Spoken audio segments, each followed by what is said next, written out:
Hey everyone, welcome to the Natural Birth Show. I'm your host Rachel, and today my friend Nicole is sharing her unassisted birth story, also called a wild or free birth. It's a really awesome story. I really hope you guys enjoy it. If you want to learn more about natural birth, pregnancy, and postpartum, go ahead and subscribe to my channel. Also, like the video and comment below if you have any questions. Check out the video description as well for links to my website and more information down there. I hope you enjoy the video. Hi, I'm Nicole from St. Louis Postpartum, and I am going to share with you my son Oliver's unassisted birth. So, when I was about 37 weeks, I started prodromal labor. Um, I just generally was exhausted, felt like baby was never going to come out. I started my work leave early, and then when I was 39 weeks, I woke up one morning, think around like 2 o'clock in the morning, and thought I peed the bed. So I was standing next to the bed, looking at it, thinking, did I really just do that? What the heck? What's going on? Um, I had never had my water break before birth like that before. So while I was standing there trying to decide what just happened, I had another gush of water and it clicked what was going on. So I got really excited, like, oh, finally, here we go. Um, so I woke up my husband and I was like, hey, call off work. This is the day. This is what's happening. Um, I had a friend that was playing doula for me, and I let her know. So she came over, and I guess a little backstory.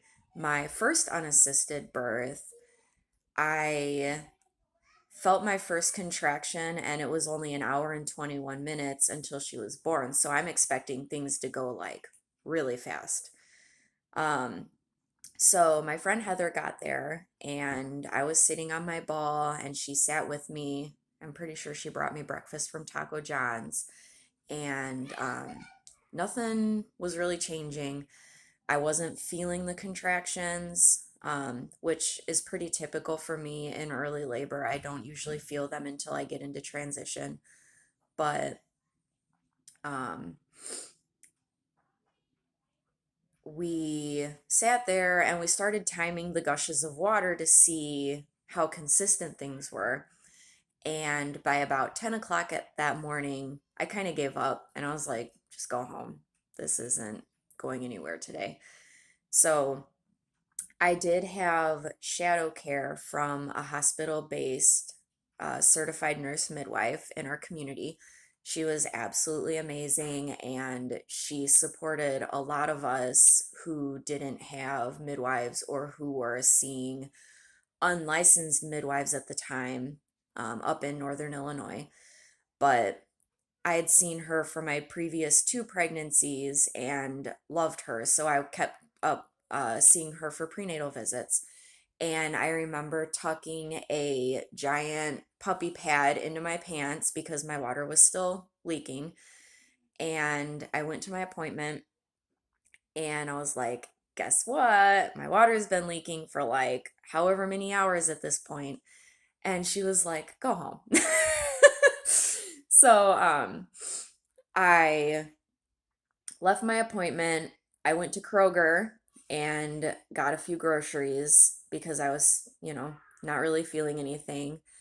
Went home, had dinner with my family. John took the other kids up to a couple counties north of us to go shopping, and I stayed home. And then after dinner, I was really uncomfortable, but still not having contractions. So I, when it was bedtime, I got my birth ball and I got a big pile of blankets and I piled the blankets on the arm of the couch and I sat my birth ball next to it and I leaned over onto the towels so that I could sleep. Or the blankets, sorry. I leaned over onto the blankets so that I could sleep. So I sat upright sleeping and I woke up around 12:30 or so to a contraction. Like, oh, great, finally. So I woke up, and then immediately I was like, I've got to poop. Okay, I need to poop. So I got up, hobbled to the bathroom, and got about halfway to the bathroom, and I was like, oh, that's not poop. That's not poop. So I turned around and hobbled back to the couch, not quite processing how fast things were moving, even though that's what I expected. So I got back on the couch, and I was trying to find a comfortable position to labor in. And I had SPD pretty bad. So my pelvic area, my hips would lock up. And so I was trying to get into this hands and knees position on the couch, but I couldn't even get into that position before I started needing to push.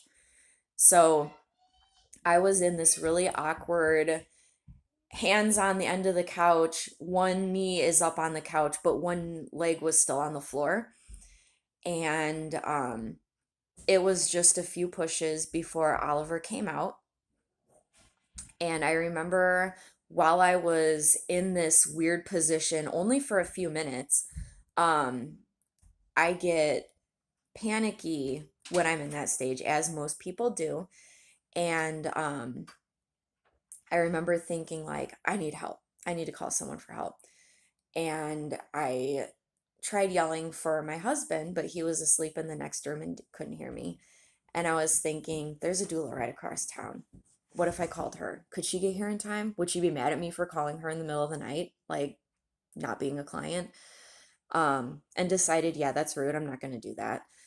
Also, she wouldn't get here fast enough, and I have no idea where my phone is, so, you know.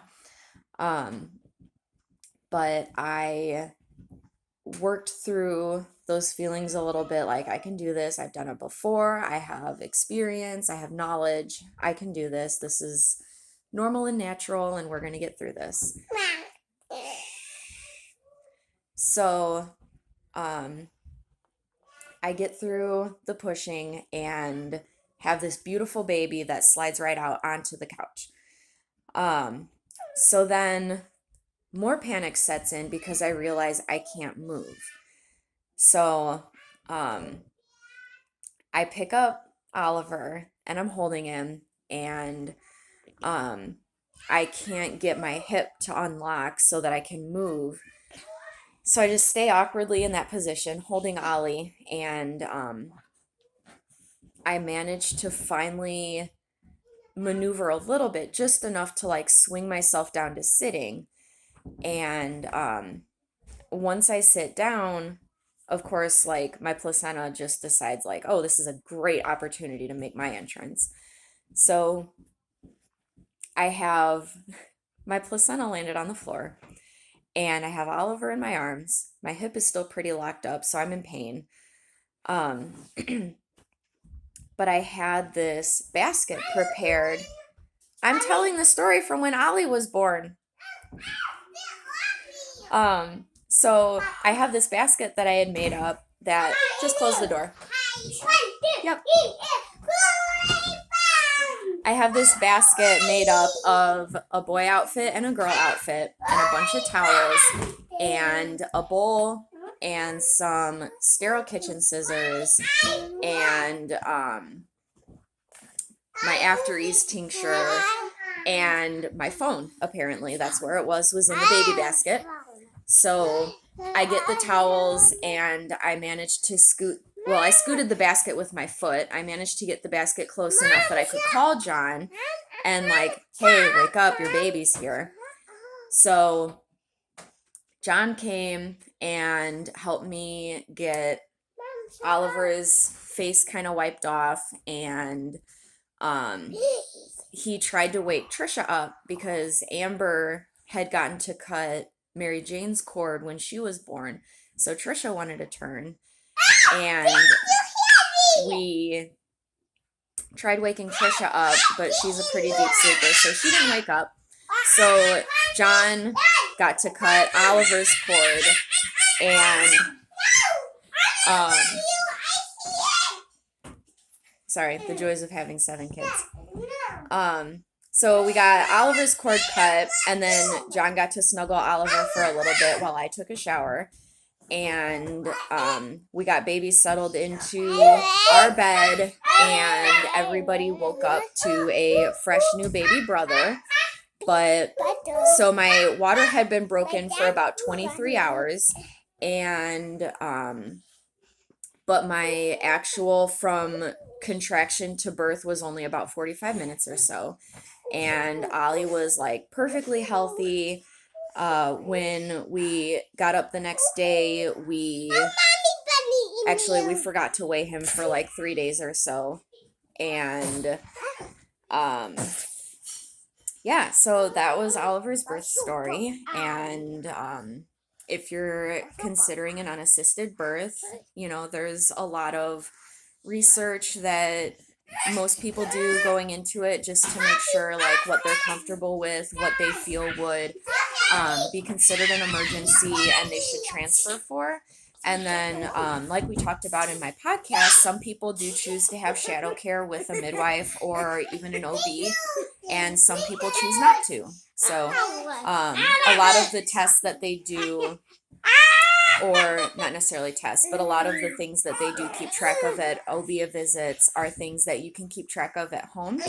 And some of those things, some people believe that those are man-made parameters that don't necessarily hold true for everyone, which they certainly are averages at the least. So there's a lot of people that don't do any of those things. They have a completely wild pregnancy and birth. So there's a lot of options and a lot of ideas, and the main takeaway is that you should be comfortable and confident, and that's really all that matters. If that includes a labor doula, then that's what it is. If it includes... That is me. I'm right here. Why are you there? Why are you talking? Why are you talking?